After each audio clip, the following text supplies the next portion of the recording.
Registrasi hari kedua. Ya, ini video kan ini mah. Registrasi hari kedua. Ya, dia sampai gitu. Hari ini kita belajarnya apa ya, Bu Santi ya? Belajar apa ya? Apa ya? Salah gua. Bu, mau duluan. Registrasi hari kedua nih. Angin ya? Registrasi hari kedua. Angin mulu. Putih-putih. Oh, ada tambahan. Putih-putih bukan makhluk halus ya ini. Bapak kok jangan begitu. Iya, ini registrasi hari kedua nih. Kita hari Ya, kedua ya, Pak. ya registrasi hari kedua nih. Ya, isinya Kedua itu coba dibuka. Oh, ada lagi. Konsumsinya alhamdulillah sih, alhamdulillah. Nah, kita lanjut nih registrasi hari kedua.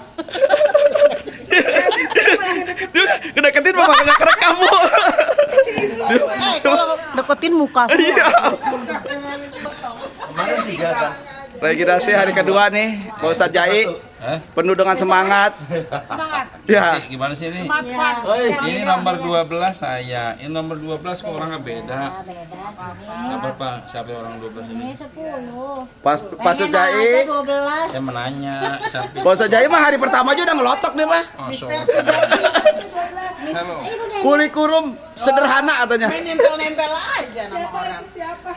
Siapa? Neneng sama Sujai. Oh. Makasih pada Ya. nempel baik ya. Registrasi hari kedua. Itu belum ada sebenarnya. Iya, ini Bu Jasni sedang tanda tangannya mantap banget, udah kayak kepala sekolah. Masya Allah, kelas berat. Calon. Calon. Nggak tahu aja.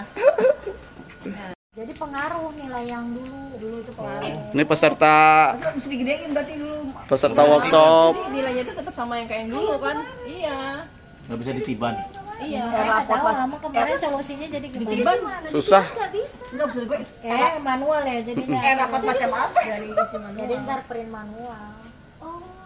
Jadi dari PDF dikonvert. Ini udah peserta workshop. Di rapotnya tuh belum sempat aku kirim. Dia masih takut salah. Ngomong aja. Tapi cuma sambilan doang per KD. Per KD-nya lu gede-gedein. itu lebih capek. Kan bilang bukan deh sekarang lo harus gedein. 55. Sini jadi kacau. Registrasi hari kedua. Berarti udah dua. Ya. Yang udah ketahuan, yang enggak beda. Berarti udah dua. Ini beda. Yang mana pejabat, ini bukan pejabat. Registrasi hari kedua. Pak Michael bawa apa itu? Oh, mau kena. Ya mau kena. Oh, pokoknya mau kena kayak mau enggak, biarin lah. Ya ini masih mantap. Aja mau goreng gua. Bisa coba tinggal sini aja. Mau tamu di depan. Aku tidur lagi. Sambil nungguin. Aku tidur lagi. Lumayan tuh. Halo Bu Haji. Juga Pak Dalan. Masih semangat? Alhamdulillah. Alhamdulillah. Yakin lah. Semangat hari kedua. Hari kedua Pak Dahlan. Semangat. Merdeka. Merdeka banget. Alhamdulillah. Cuman 3. Cie. Workshop hari kedua. Ayo, boleh. Workshop hari kedua.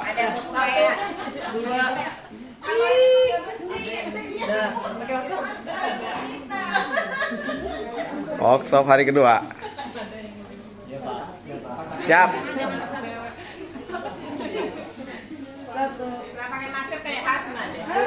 Workshop hari kedua. Masih semangat Bu? Oh semangat. Semangat. Kemarin udah dapat apa ilmunya? Satu hari pertama. Dapat apa? Alur tujuan pembelajaran Oh, ATP. siap dong aja kelas 10? Insya Allah siap. Siap, bagus. Ajarin ya. Enggak. Akhirnya anaknya datang juga. Kemarin anaknya ganti kemarin di belakang situ. Wah, ini ibu moderator kita hari pertama luar biasa. Batman.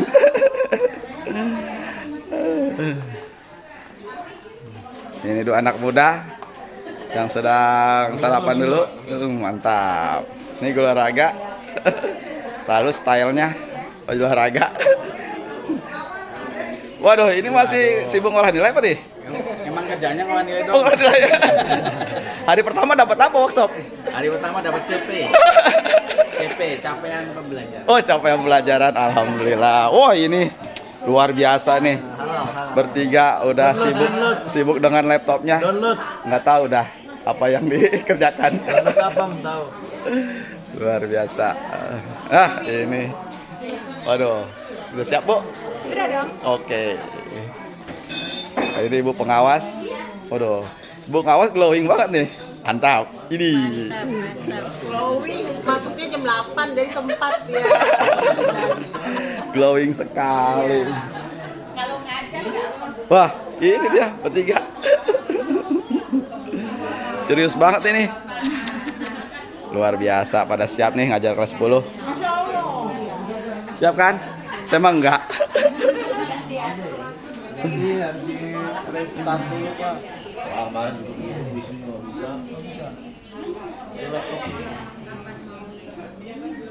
Hari kedua.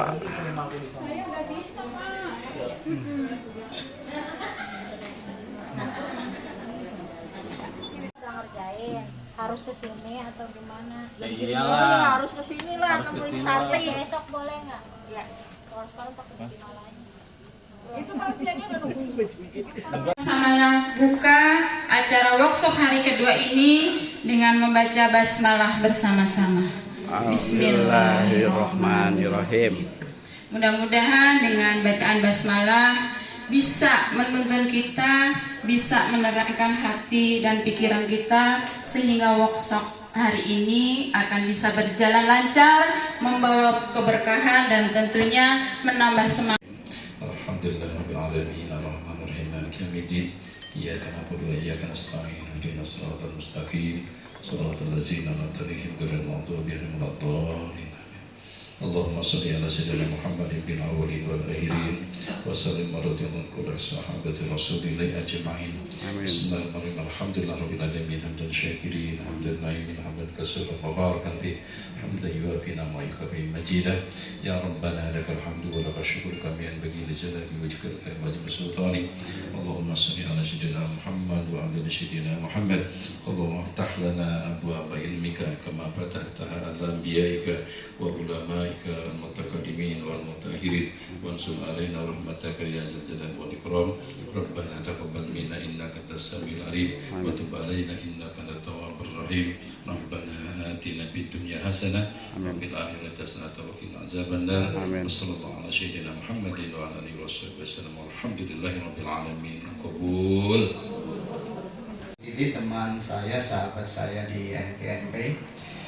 Terima kasih atas kehadirannya, bisa berbagi ilmu di teman-teman SMA 10.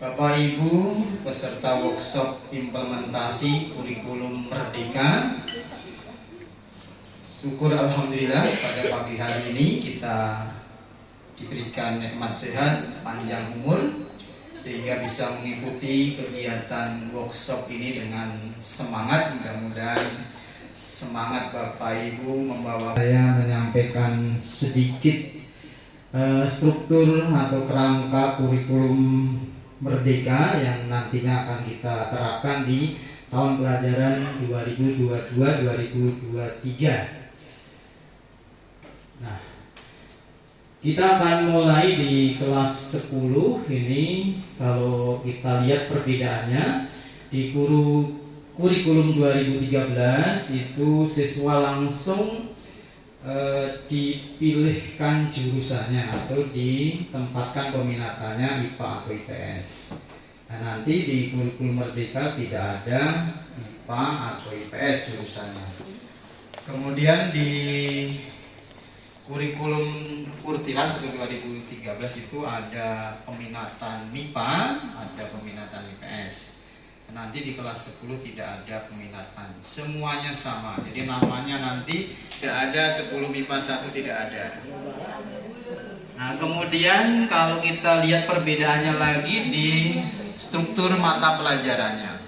Kalau di kurikulum 2013 itu IPA, pelajaran IPA itu sudah dibagi menjadi kimia, fisika, biologi.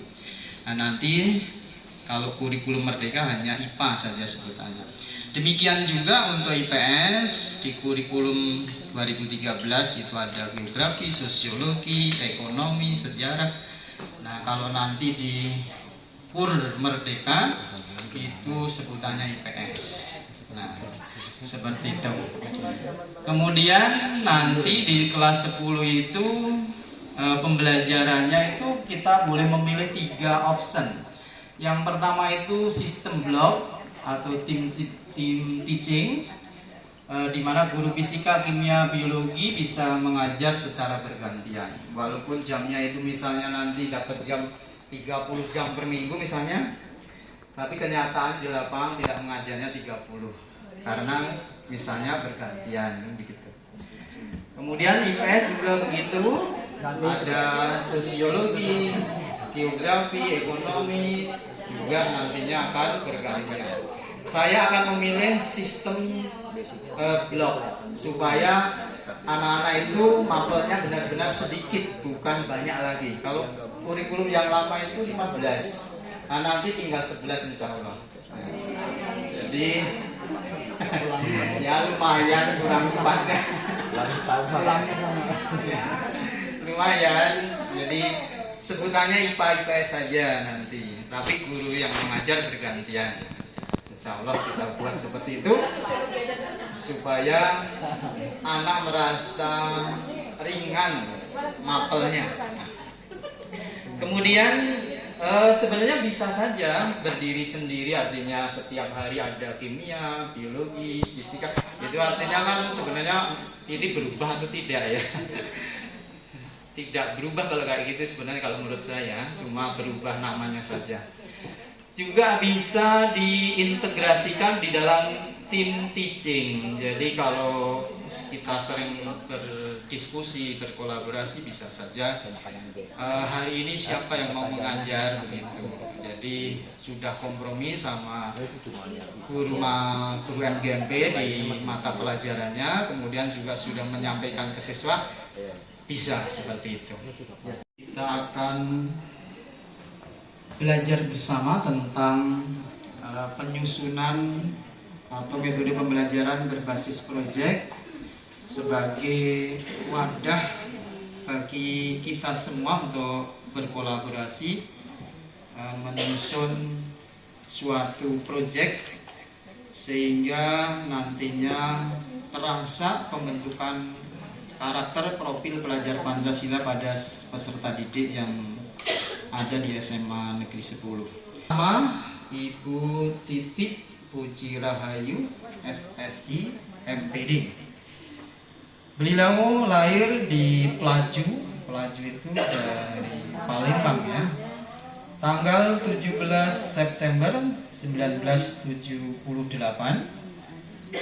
Kemudian beliau tinggal di Gang Swadaya nomor 29 RT 3 RW 12 Kelurahan Karangsari, Kecamatan Neglasari, Kota Tangerang.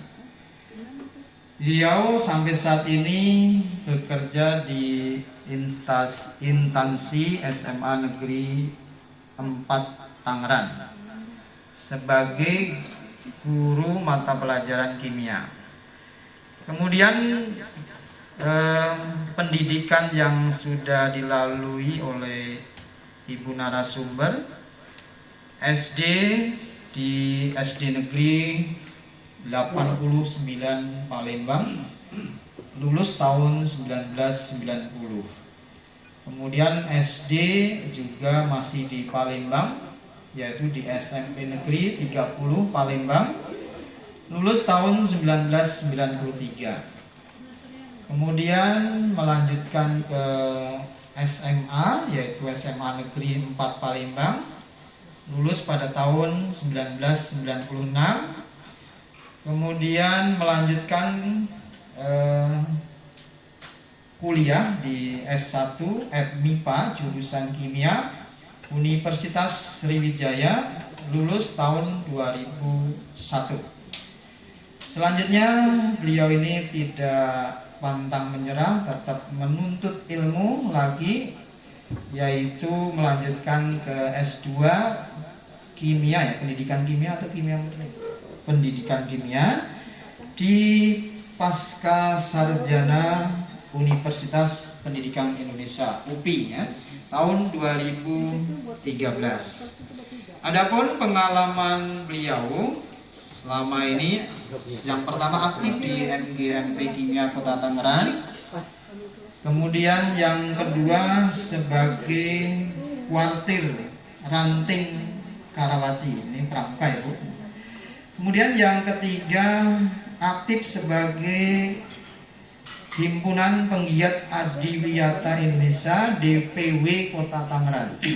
Warahmatullahi wabarakatuh. Bapak Ibu, saya tadi sudah diperkenalkan oleh Pak Tri ya. Nama saya Bu Titik Puji Rahayu. Bapak Ibu cukup memanggil saya Bu Titik saja. Hari ini sebenarnya saya akan berbagi pengalaman yang saya lakukan di SMA Negeri 4 Tangerang, atau pengalaman-pengalaman yang saya terima ketika saya mengikuti pembekalan, khususnya itu pembekalan pengajar praktik. Nah, pas sudah selesai, Bu Nini langsung menugaskan saya untuk memegang P5. Alhamdulillah ya, dikasih tugas sebagai P5, saya coba jalankan walaupun awalnya itu dari nol karena memang tidak tahu, tapi saya sama teman-teman dibantu untuk materi-materi yang diperoleh sebelumnya dan bagaimana penerapan P5 itu di tahap 1.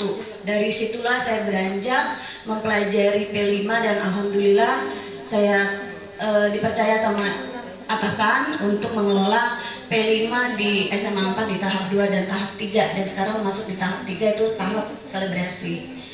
Saya berselancar di kurikulum Merdeka itu baru di Januari 2022. Jadi kalau seandainya penyampaian saya tadi ada, misalnya penyampaian saya nanti ada yang kurang pas ya, atau misalnya kurang kurang sesuai, mohon dimaklumi ya Bapak Ibu ya. Oke. Pertama, tadi saya sudah menangkap apa yang disampaikan di awal itu oleh Pak Tri tentang struktur kurikulum yang akan diterapkan di SMA Negeri 10. Kalau boleh saya mengkonfirmasi, berarti di SMA Negeri 10 ini pembelajaran berbasis proyeknya akan diterapkan di pembelajaran intrakurikuler dan nanti di P5, begitu ya Pak Tri ya? Iya. Dan alhamdulillah saya juga pernah melakukan pembelajaran berbasis proyek pada tahun 2018 ya, kemudian mendapatkan penghargaan itu di 2019 dari HPAI Pusat ya, tentang strategi pembelajaran berbasis STEM yang terintegrasi dengan model pembelajaran berbasis proyek. Nanti alhamdulillah sih sedikit ilmu yang saya peroleh dan saya terapkan itu nanti insya Allah saya bagi di sini. Boleh Ibu untuk slide-nya yang pertama, mengapa pembelajaran berbasis proyek gitu ya, di scroll lagi bukan, itu PDF ya, belum di iya Bapak Ibu, ini bukan berarti kita menyampingkan model-model pembelajaran yang lainnya, tetapi di sini model pembelajaran berbasis proyek itu kan belum, khususnya ya di sekolah saya itu guru-guru itu belum mengenal, bahkan belum menerapkan, ada sebagian besar, jadi hanya sebagian kecil saja yang menerapkan model pembelajaran berbasis proyek di K13 gitu. Dan ternyata setelah saya mencoba menerapkan model pembelajaran berbasis proyek itu, dan ternyata benar ada perubahan, ada sesuatu yang saya rasakan sendiri sebagai pendidik, dan itu berefek juga pada peserta didik gitu. Nah ini mengapa? Jadi pembelajaran berbasis proyek itu pembelajaran yang inovatif. Jadi kita tidak hanya mentransfer konsep-konsep ya, tapi benar-benar menerapkan dan menjadikan konsep yang sudah kita pahami itu untuk mengatasi permasalahan yang ada di lingkungan atau di kehidupan sehari-hari. Jadi itu bersifat inovatif dan kontekstual. Dan kemudian fokus pada konsep dan prinsip utama dari suatu disiplin ilmu. di model pembelajaran berbasis proyek itu kita tidak hanya pada menyebar, tapi benar-benar fokus nanti ketika kita model pembelajaran berbasis proyek, produk apa yang nanti kita harapkan, dan benar-benar itu lebih mendalam. Kalau dalam suatu pendidikan itu kan semakin banyak ya, atau semakin tinggi pendidikan kita itu justru malah semakin sedikit. Sampai ke profesor juga kan lebih khusus gitu kan. Nah jadi ini lebih fokus jadinya. Nanti di model pembelajaran project itu dari konsep-konsep yang sudah kita pelajari nanti diambil secara mengerucut apa yang akan dilakukan gitu. Jadi dia lebih fokus. Kemudian berbasis project itu selalu dilakukan. Semester ini saya melakukan 2 project. Jadi pas 50% projectnya tentang itinerary atau perjalanan ke luar negeri atau segala macam. Dan ini pas kemarin, pas lagi KP, proses KP, ini proyek tentang songs. Jadi saya akan bercerita tentang 46 menit di video ini. Jadi 40 menit itu sengaja kelas ini saya tinggalkan. Kenapa? Karena satu berbenturan dengan KP tadi, dan juga ibaratnya cara saya mensiasati supaya anak mengumpulkan tugas tentang song. Jadi sebelum 40 menit itu sebelumnya kita ada tugas pribadi seperti menganalisa lagu. Kenapa dia suka lagu itu, temanya apa, judulnya apa, moral value-nya apa, tone-nya apa, dan segala-galanya. Dan ini kelas performance, Bu. Mereka mengirimnya lewat IG atau IG saya di tag. Jadi mengirimnya penugasannya lewat IG. Jadi 40 menit itu saya kasih kesempatan untuk mengirimkan produk berbentuk video dan di tag ke IG. Jadi selama 40 menit itu mereka ada semacam kita coba-coba dulu ya kan, gladiresik dulu sampai akhirnya pengambilan videonya. Ada yang diedit dulu ya silahkan, ada yang langsung juga bisa seperti itu. Jadi yang saya tanyakan, apakah ini bisa termasuk dengan proyek itu? Satu itu, terus kedua ini terbesit kelas performance. Ini sudah 100% makanya satu kelas boleh. Satu kelas dengan kelas lainnya tidak boleh milih lagu yang sama, genre yang sama. Jadi mereka ngintip IG kelas lainnya juga. Jadi kalau ada kelas lain sudah pas sharing lagu tentang perfect, kelas lain nggak boleh. Dan seterusnya ada 4 kelas yang saya ajar dalam hal ini. Yang terbesit juga sebetulnya ini idealnya bukan di kelas, idealnya di pentas seni sekolah ibaratnya. Jadi berhubungan dengan Pak Michael, dengan lain-lainnya. Saya rasa cukup itu saja. Di mana? Kayaknya hampir sama ya, praktek dengan proyek. Nah ini kalau praktek itu orang kimia, orang fisika, orang biologi kan sering praktek di lab. Nah, bagaimana bedanya? Itu bisa diberikan penjelasan Ibu narasumber? Mantap sekali nih pertanyaannya ya. Bapak Ibu, yang saya pahami lagi ya, mohon maaf kalau ada salah gitu. Yang saya pahami itu ada model, ada metode. Nah, kalau model pembelajaran itu ada sintaksnya, itu berdasarkan kita mau menggunakan berdasarkan ahli yang mana gitu kan.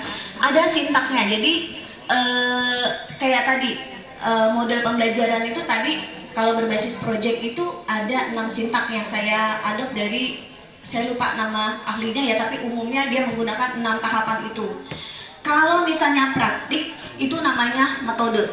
Jadi kalau kita memberikan pembelajaran model pembelajaran berbasis project, pasti dia menggunakan metodenya praktik gitu. Tetapi kalau metode praktik belum tentu dia menerapkan model pembelajaran berbasis project. Jadi menurut saya metode praktik itu akan berbeda dengan model pembelajaran berbasis project gitu. Kita melakukan pembelajaran dengan praktik belum tentu kita menerapkan berbasis project apabila kita tidak menerapkan sintaknya gitu. Tetapi kalau misalnya kita kayak tadi ya, datang misalnya ya, Kalau misalnya saya dulu menggunakan metode praktik itu, misalnya saya sudah, itu zaman saya konvensional gitu, saya sudah ada LK-nya, dan anak sudah kita konsep secara teori di pertemuan sebelumnya, masuk ke lab, sudah ada prosedur yang harus mereka lakukan, dan mereka menjalani praktik sesuai dengan yang sudah dibuatkan di LK-nya itu, bisa juga dengan LK yang mereka buat juga seperti itu ya. Kemudian hasilnya ada, mereka presentasi, itu selesai. Nah itu kalau saya berarti menerapkan metode praktik gitu Pak. Nah, yang saya pahami, praktik itu metode, lebih kecenderungnya kalau berbasis project itu model. Jadi sintaknya ada, kalau metode itu tidak ada cara ya, jadinya cara kita menyampaikannya metode ceramahkah, demonstrasi gitu kan, field study, itu yang saya tahu kalau dia metode praktik. Nah kalau praktik itu ada beberapa kelompok mengerjakan, kalau demonstrasi satu atau perwakilan melakukan praktik, dilihat orang banyak, itu demonstrasi. Begitu Pak Tri.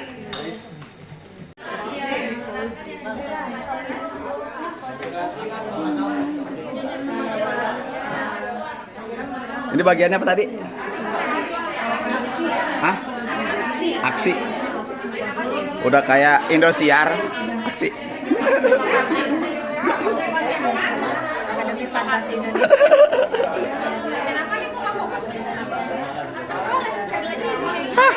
Banyakan gak fokus ya. Gara-gara sedia makan tuh. Karena asupan sudah banyak Pak. Iya. Tetap saja. Tidak memilih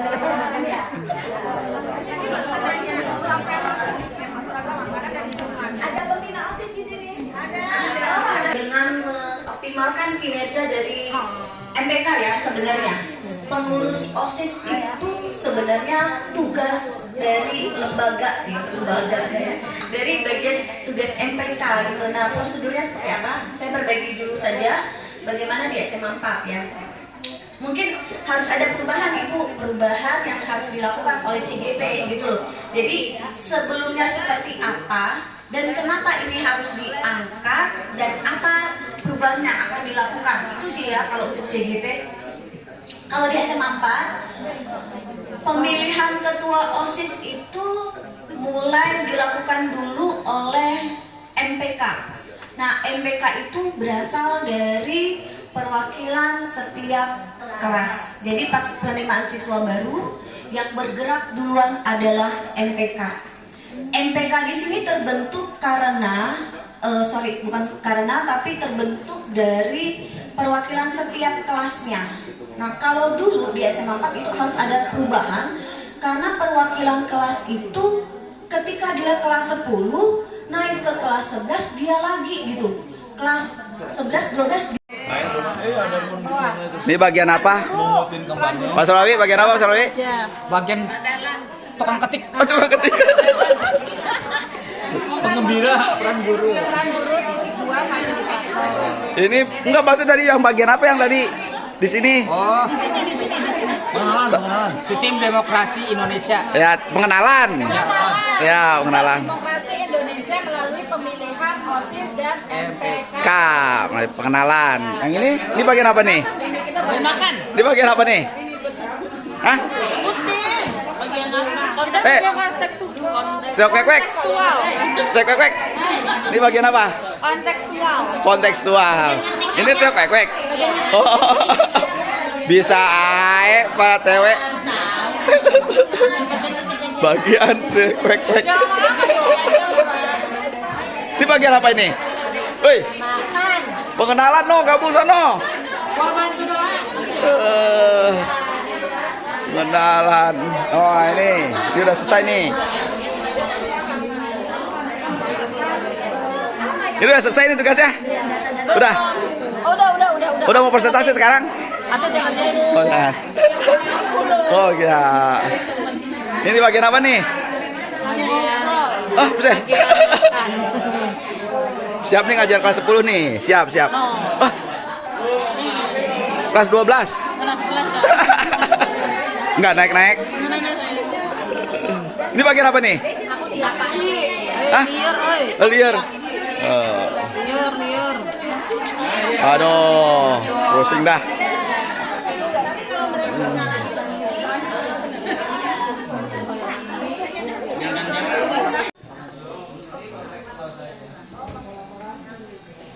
Ini kelompok berapa?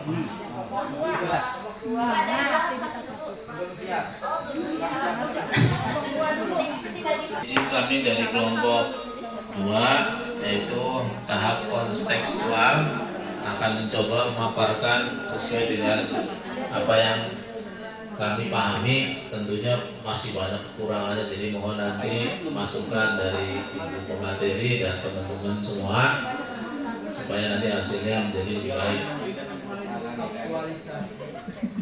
Dari awal kan dari aktivitas.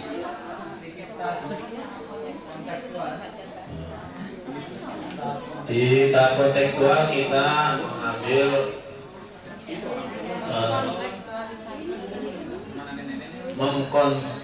mengkontekstualisasi masalah di lingkungan sekolah, karena pemilu OSIS MPK itu kan dilaksanakan di dalam lingkungan sekolah. Kemudian aktivitasnya yang pertama tahap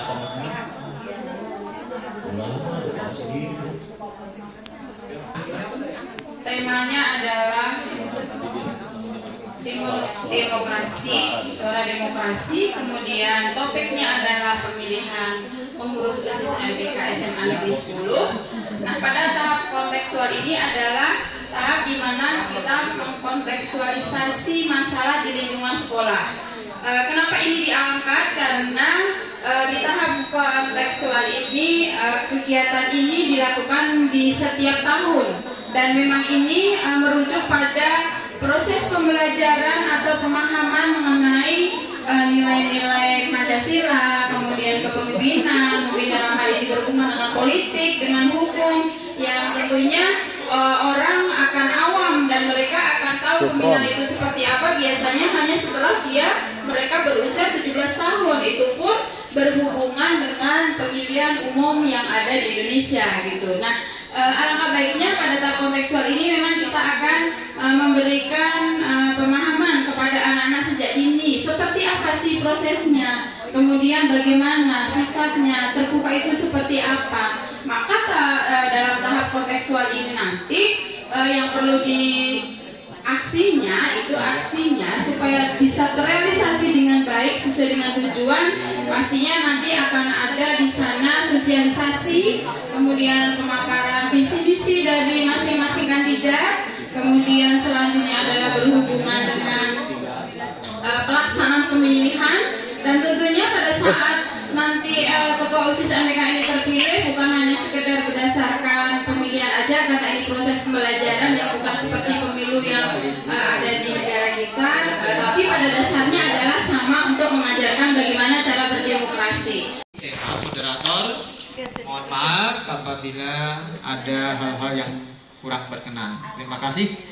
Assalamualaikum warahmatullahi wabarakatuh. Waalaikumsalam warahmatullahi wabarakatuh.